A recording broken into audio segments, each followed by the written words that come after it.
நம்ம ஒரு வேகமான உலகத்தில் போய் கொண்டிருக்கிறோம். சொல்லப்போனால் போன மாதம் தான் ஒரு ஒரு ஒரு சயின்டிஸ்ட் வந்து ஒரு ரிப்போர்ட் கொடுத்துருக்குறாங்க. நம்முடைய பூமி அந்த சுழலுகிற வேகம் வந்து கொஞ்சம் அதிகமாக இருக்குதான். பூமி சுற்றுறதே பூமியே தன்னுடைய வேகத்தை அதிகமாக்கிடுச்சு. அதில் வாழ்கிற மனுஷன் கேட்கவே தேவையில்லை, எல்லாமே வேகமாக நடந்துடணும், எல்லாமே அவசரமாக நடந்துடணும். விதைச்ச உடனே ஒரு 10 நாளில் கனி வந்துடணும். அந்த மாதிரியான விதையெல்லாம் கண்டுபிடிச்சிட்டான். சாப்பாடு எல்லாம் ரெடிமேட் பேக்கெட்டில் வந்திருக்கு.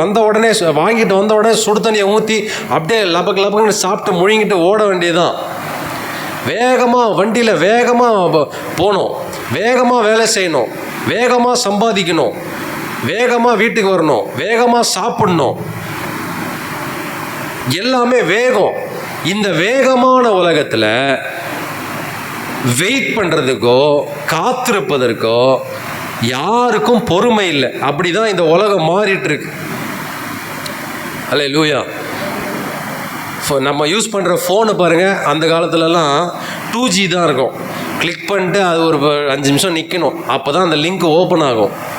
டவுன்லோட் பண்ணுறீங்க அப்படின்னா ஒரு 5 MB டவுன்லோட் பண்ணாலே இப்போ ஒரு அரை மணி நேரம் ஆகும். அப்புறம் 2Gலேருந்து 3G வந்துச்சு, 3Gலேருந்து 4G வந்துச்சு, 4Gலேருந்து 5G வந்துச்சு. இதை விட அது ஃபாஸ்ட்டு, அதை விட அது ஃபாஸ்ட்டு, அதை விட அது ஃபாஸ்ட்டு. இப்போ 6Gயும் வந்துருச்சு. நமக்கு தான் இன்னும் வரல, 5Gயோட நிற்கிது. இதை விட வேகம் இதோடு நிற்காது. இன்னும் வேகம் வேணும்.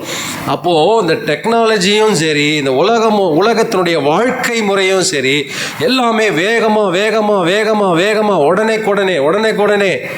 இந்த நியூஸ் சேனல்லாம் சொல்லுவாங்க உடனுக்குடன் செய்தி.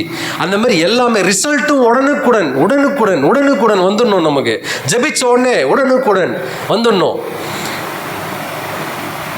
ஆண்டவரே, ஏன் இது இப்படி நடக்குது? உடனுக்குடன். அவர் தான் நியூஸ் சேனலில் வச்சுருக்காரு, லைவ் நியூஸ் சேனலில் நடத்திட்டு இருக்காரு. உடனுக்குடன் செய்தி. அவன் போடுறது 99% ஃபேக் நியூஸ் தான். கர்த்தர் அப்படி இல்லை. நம்மளை ப்ரிப்பேர் பண்ணுறதுக்காக அவருடைய சமூகத்தில் காத்திருக்கும் பொழுது நம்முடைய விசுவாசம் புதுப்பிக்கப்படும். அல்லேலூயா. அந்த ப்ரிப்பரேஷன் டைம் இருக்குல்ல, அதில் கர்த்தர் சில வேளையில் சைலண்ட்டாக ஆகிடுவார், ஆனால் கூட தான் இருப்பார். அதாவது நமக்கு ஒரு டிஃப்ரென்சியேஷன் தெரியணும். You should not confuse the silence of the God as absence of God. அவர் அமைதியாக இருக்கிற அந்த காலகட்டத்தை நீங்கள் எப்படியா எடுத்துக்க கூடாதுன்னா, கர்த்தர் என் கூடவே இல்லைன்னு எடுத்துக்க கூடாது.